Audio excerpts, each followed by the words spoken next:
Yo, what's up guys, it's your boy Aniz with What If Naruto was Isekai to DxD Part 3. So before I start, I keep getting comments about why Issei is a side character or why he doesn't have a harem. And what I say to that is, read the title, it's a Naruto what if, not an Issei what if. So obviously Naruto's gonna have the harem and he's gonna be the main character. So let's get started. How about you two face me? I can't forgive you for your threat against Rias if she interferes in the matter in her own territory. It's her business for outsiders to be controlled in her territory. You outsiders have no business in this territory. You have no place to tell her what to do.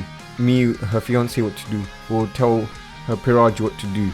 Also, you belittling Azia in the Gremry territory without knowing the circumstances of her exile and the reason why she became a devil, while automatically assuming she's a bad person, shall not go unpunished, Naruto says as Azia blushes when Naruto stood up for her, while Rias blushed when Naruto called her his fiancée. Naruto-kun, there's no need for you to get injured like Kiba-san and Issei-san did fight against her, Azia says, unknowingly adding kun to Naruto's name. It's okay, Azia-chan. You know me, you see my strength. I've got this, Naruto says. Why do you defend the devils? You're a human, they're not your race. I don't understand, why would you want to marry one? They are pure evil, Zenobia says. That's it, who are you to judge if a devil is evil or not, if Rias is evil or not? You exorcists are just the same. It's not you're born evil or your race is evil, you choose to be evil. How many exorcists have killed, raped and blackmailed? Naruto says. How dare you? Your church can never do such things, Zenobia says. Oh really? The church isn't evil? Then how about the Holy Sword Project? That's right, Rias told me all about that little project what your commanders did to the kids, to the orphans that trusted the church, Naruto says. I won't let you belittle the church. I set the door, you will pay for your insolence. With pain, I will beat you to enlightenment. I'll make you forget about the devil, Zenobia says. Yeah, and plus, the church kicked those monsters out, so you can't say the church did nothing, Irina says. The three walked to the sports ground of the church as the three got into position, Naruto on one side and Zenobia and Irina on the other. Start, Rias said as the two exorcists rushed at Naruto, who just dodged the strikes as if it was nothing. Too slow, is that all you've got? Naruto says mockingly. How are you that fast? No matter. Let's see how you keep up with our full speed, Zenobia says as she goes full speed with Irina as Naruto dodges a slash by ducking down, and then one from Irina at the bottom and one from Zenobia at the top. As this continued until the two were tired, sweating and breathing heavily. Naruto flicks them both as they both fall on the ground, rubbing their bums and the areas of the flick. You should train harder. Your speed is just slow, getting faster. And then adding to that, your attacks are really predictable. They have no unpredictability. People can predict your next pattern, and even if you had speed you wouldn't be able to fight most opponents, Naruto says. Naruto then walks over to Rias as the two exorcists just leave ashamed and defeated. Azia then comes up to Naruto with a blush. Thank you for defending me, Naruto-kun, Azia says as she turned redder and hugged him. Issei wakes up to see this. He was seething in jealousy. How dare that ungrateful Azia do this to him? He saved her, not Naruto, not that dickhead that took his girls. She should be hugging him, not Naruto.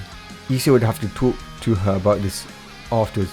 She's only allowed to hug Issei, not Naruto, Issei thought. Azia then turned to Rias with a shy look. Miss Rias, I don't really feel comfortable living with Issei anymore. He's perverted and always walks in on me in the shower or when I'm changing. He always makes sounds watching his dirty movie, and he's just so rude to his nice parents. I just can't stay there, Azia says. It's okay, Azia, you can move to the Gremry Uzumaki mansion. It's more than big enough.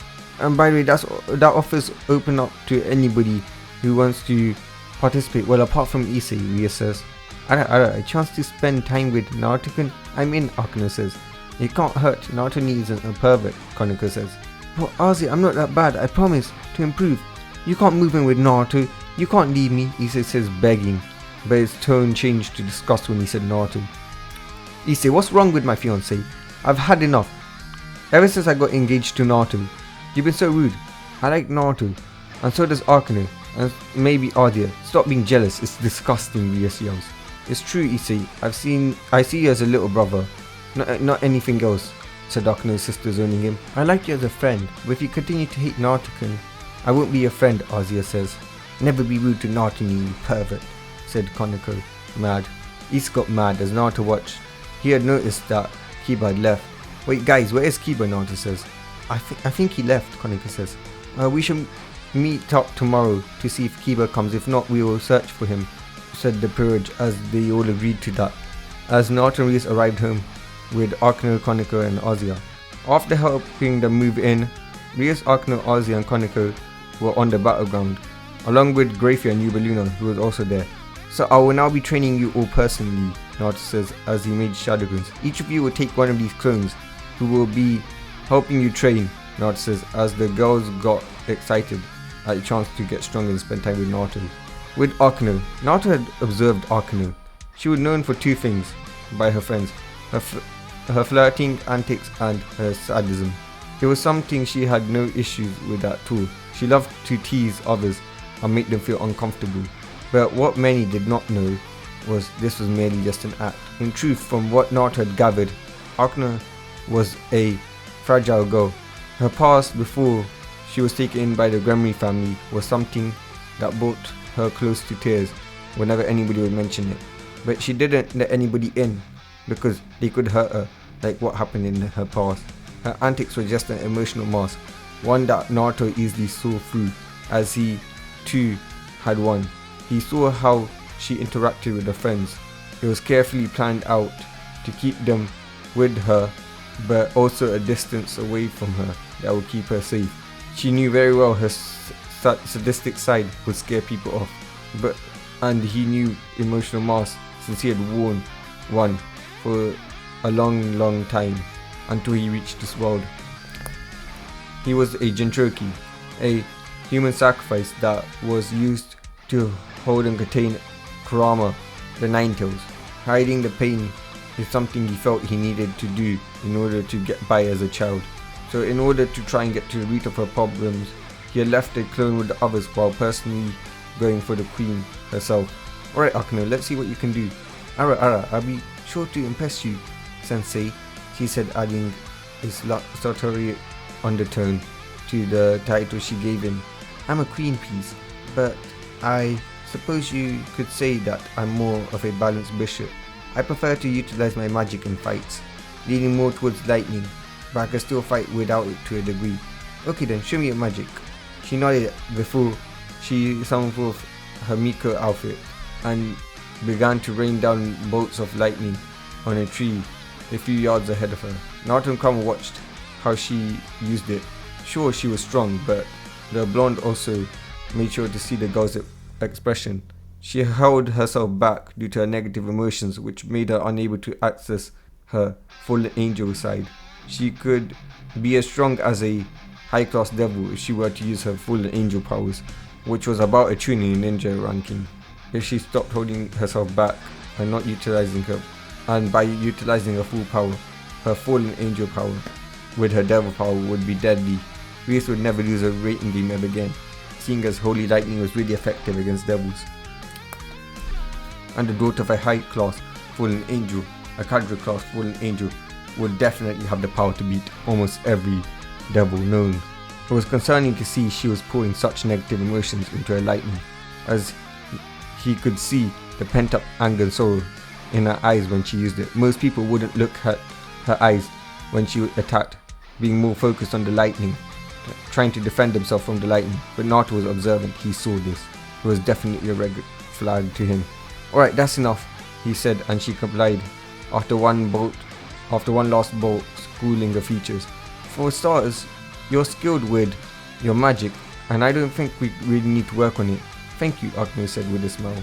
However, your source for your magic is concerning. She barely stopped herself from flinching at this statement. What do you mean? The source of all of our magic is our own reserves, Akeno said. True, but that's not what I meant, and you know it, he said seriously. Sighing, he took a seat on the grass and waited for her to do the same. Akeno, you're pouring a lot of anger and sadness into your attack. It may give you focus, but it could seriously hamper you Naruto says. What do you know? She retorted, but her tone was much softer and sadder than she normally used. I bet you don't have anything to hate anymore, since everyone you hated are now probably dead or powerless, Akeno says. Not true. There are plenty of things I could hate. However, I don't use my hatred because I've seen what is done to people. Reaching over, he thumbed her cheeks, wiping away a stray tear that was rolling down on it. Her eyes were wide as she looked at him, seeing him give a small smile of encouragement.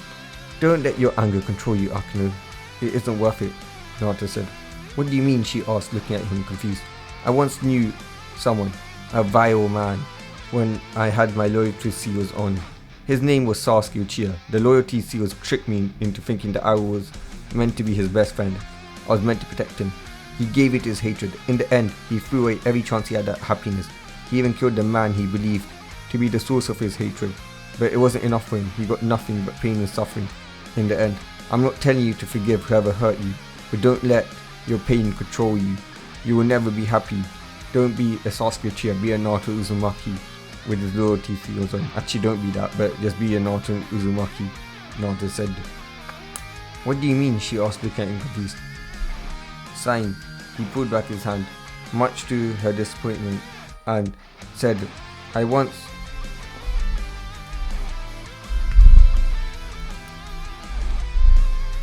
She looked to him in surprise while he looked down sadly. It showed in his expression he was still hurting from the betrayal of his former home, and she couldn't help but wonder if she would one day hurt her friends if she let the anger consume him or her. She hugged her knees and looked to him sadly. What do I do? She asked. He scooted over to her side, sitting down right next to her so that she could lean on him. Talk to me, Akeno. Why are you angry? Naruto asked her. Taking a breath, the troubled young girl explained her whole story. How she was a priestess and her mother, Shui, married a fallen angel, and her family, who were disgusted by her bloodline, killed her family, killed her mother, hunted her down until Rias saved her. After that, I joined Rias and went into hiding because they would kill me, she continued on. Because you were half-fallen angel? Asked Naruto, making her blonde. Yes, but then the clan found out and tried to kill me because of my cursed blood. But my mother paid the price. She was already crying, and Naruto wrapped her arm around her for comfort. She leaned into him more as she continued through her tears.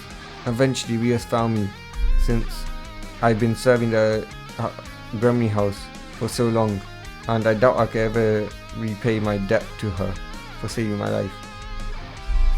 But you still hate your father, Naruto finished, which she nodded to. You know, for a time, I hated my father too.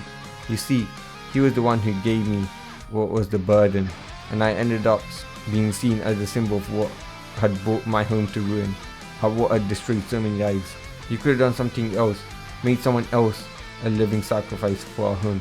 I won't lie, when I finally met him, I punched him, Naruto says. Why did you do more? Akeno asked. Because I finally understood the position he was in. He was the leader of our village, and if he couldn't ask for another family to make, if he couldn't sacrifice his own, he couldn't ask another family to sacrifice their own if he wasn't willing to do the same. Naruto said, squeezing his shoulder gently. It still hurt to think that his father chose the village over him, even though he understood why. He was brainwashed by the villagers to think of that mentality, but still, it still hurt. I know why he did it. That was the reason why I wasn't that angry at him. You should try and find out why your father did what he did to you. My father, let me tell you, our village is poisonous. It gives you a poisonous mindset that as long as you sacrifice everything for the village, you're a good man, good woman, good kunichi, good shinobi. That's the poison they feed you since you're young.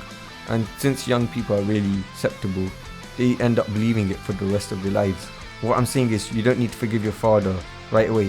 What I'm saying is, don't put all your anger on him until you know the whole story, Naruto says. But what if I don't like what the whole story is? She asked. She saw him give a sad smile as he answered. Honestly, I can't answer that. All I can tell you is, in the end, it's your choice if you want to forgive him. Just don't let this anger have a hold on you. You'll destroy yourself. He'll destroy everybody. I've seen it done to too many people. The whole shinobi nation was in a cursed cycle of hatred and anger. In the end, look what that got them. Destroyed, powerless, their lives ruined. Even the sages expulsed, even the gods abandoned them, Naruto said. She was silent as she leaned against him, his warmth comforting her. The whole time, her thoughts were running a mile a minute as she began to see what it was that the blonde human next to her was saying. It was hard, but she would try to keep herself from falling into the cycle of hatred. How do I start? She started out, turning to him to see him smiling brightly at her, causing her cheeks to blush warmly. For starters, focus on positive feelings. You know, when you were with your mother. You know what this is? She shook her head as she smiled softer. It's love. She loved you, Akeno said, and you loved her. It's love. She loved you, Akeno, and you loved her. More than anything, focus on that. Focus on the feeling of love and try to use her lightning again, Naruto said. He turned to her slowly, squeezing her shoulders gently as he had her face another tree, and she stared down at it. She then took a few deep breaths, each one bringing a happy memory she had with her mother. And one last final breath, one last memory. She was smiling through her, and happier than she had ever done before. With a happy tear rolling down her cheek, she summoned forth lightning. Boom! One single bolt did more damage than all of the bolts she did before. Naruto couldn't contain the grin on his face as he saw the magic strike down like true flashes of the heavens. It was enough to scare him. She wasn't even trying, just he could sense that. He was also really wrong on how he power scaled her. Her power clearly exceeded the high class and borderline the ultimate class. After that, Naruto sat there while Akeno hugged him. Eventually, Akeno went to go and do her queenly duties. Naruto was still sitting there thinking about everything as he heard a voice, but he did not get into a fighting position as he sensed no ill intention from the intruder. Nice night, she said. As the Naruto turned, he saw a girl with black ears just like Konoko. He got memories from he got memories from his clone that was training with Konoko. His clone managed to convince Konoko to use chakra. His clone showed her that using senjutsu isn't bad, and it does turn people mad. It was just Konoko's fears and negativity that made her unable to control senjutsu. Once she was over that, she was able to use it like it was natural. After helping her relax, Naruto had seen Konoko go from a mid-class devil to a mid-ultimate class devil. Her natural affinity to chakra and senjutsu was just strong. It was greater than the Uchiha clan, the Hyuga clan, just behind the Uzumaki clan. But then again, she was a yokai. It was her race's power. Looking at the voice that startled him, or not startled him, that spoke to him, he turned around. Hello there, Miss Kuroka. I heard about you from Konoko. You know, your reputation has done quite a number on your little sister. She was afraid of using chakra and senjutsu, Naruto said calmly, surprising Kuroka as he knew who she was. Not only that, Naruto managed to convince her little Sharon to use chakra and senjutsu. I figured. I saw how you helped her, by the way. Thank you for that. Yeah, I was afraid that she would deny who she was for the rest of her life. Yeah, Kuroka said. You're not that bad, Kuroka. Definitely not insane. That's for sure. Speak to you right now, I can tell that. And you're using senjutsu as we speak, so there's no way that you went insane. Why didn't you tell me your story? Naruto says. Kuroka wanted not to tell him, but Naruto's aura was just so comforting, it made her want to tell it. As she explained everything about how her sister was taken in by a devil family with her, and how they ran tests on her, and how one night he threatened to use Sharon and she couldn't stand it. She could take all the torture, all of the experimenting, but she would never let her sister be killed. After she killed her master, her king, she couldn't take Konoko with her because living her life on run was going to be hard, and living it with Konoko who didn't deserve it would be even harder. And the peerage members that survived told lies. They were petty. They said that she went mad with senjutsu. You'll have to talk to her at some point. She needs to know the truth from you and not from some rumors, Naruto told her. I know, I'm just still waiting for the right time, Kuroka says. I can help you. I know you have the evidence to clear your name. Just don't do anything bad. Promise me, Naruto says. You'll do that? For me? But why? Help someone that you just met? Kuroka asked, surprised. Look, you didn't do anything. You're like me, blamed by people with irrational fear of your power and hatred towards you. And you're like Itachi, one of the only shinobi who protected me when I was a weakling in the village. Like Itachi, you gave up everything to protect your family, and that is something I respect, Naruto says as finally red light flashed and Sirzex came out of a magical portal. Sirzex saw Kuroka and his energy surrounded him, as Kuroka started to get scared, but when Naruto got in front of her, she calmed down. His aura was comforting. Naruto, get away, she's a S-rank criminal, Sirzex said. Kuroka got scared that Naruto would leave her to her fate. She couldn't escape.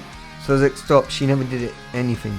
He never got her side of the story, only the side of the peerage members that hated her. Hear her out, please, Naruto said, placing her hand on Kuroka's hand, making her blush. His chakra, it was so powerful, so warm, so comforting. Fine, please tell me your side, Kuroka. I will determine what will be done after hearing it, Sirzex said, as Kuroka explained everything. Do you have proof? Sirzex says as Kuroka nodded. She handed him recording and paper evidence of the testing that was done on her. Sirzex was shocked. Damn it, I'm sorry. We killed off a whole race based off a lie. My apologies, Kuroka. I should have waited for your side before going on offensive.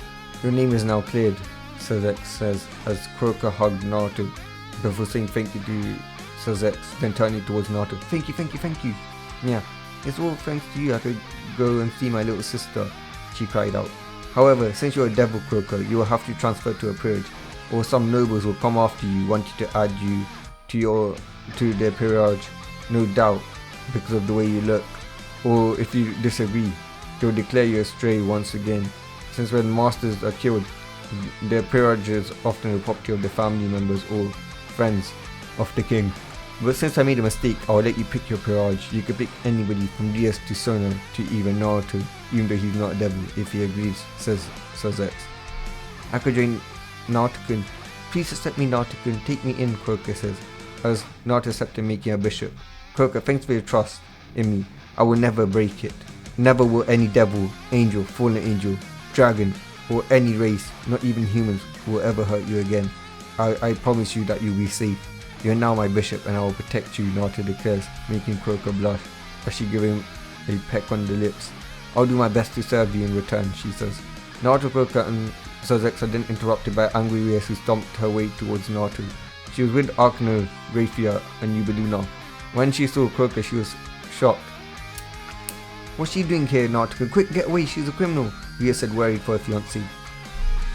Ex-criminal, actually, sister, Sirzex said as he explains everything. Rias was shocked. But then she remembered why she came here and why she was angry. That stupid Issei went to find the Excaliburs. From what Konoha reported to me, he wanted to go and impress the exorcists so he can seduce them into joining his harem. He's trying to start a war. The angels will get mad if you take their exorcist. And Kiba's also gone missing, but not because of Issei, because of something else, Rias said as she was angry at Issei and worried for Kiba. Don't worry, we'll find Kiba. But let's go and find Issei so you can punch him first. But before that, meet my new bishop Kuroka, Naruto says. Kuroka, this is my peerage. Yubaluna is my queen while Grafia is my pawn. Grafia, Yubaluna, this is your new comrade. Kuroka, say hi. She's a bishop, Naruto said. It's nice to meet you, I'm Yubaluna. Yubaluna says, knowing her king couldn't be wrong so she wouldn't judge her. I'm Grafia, I will protect Naruto-kun with my life, Grafia says as she was warning her not to betray Naruto. I'm Kuroka. Nice to meet you, by the way, Kuroka says. But that's all for today. Peace.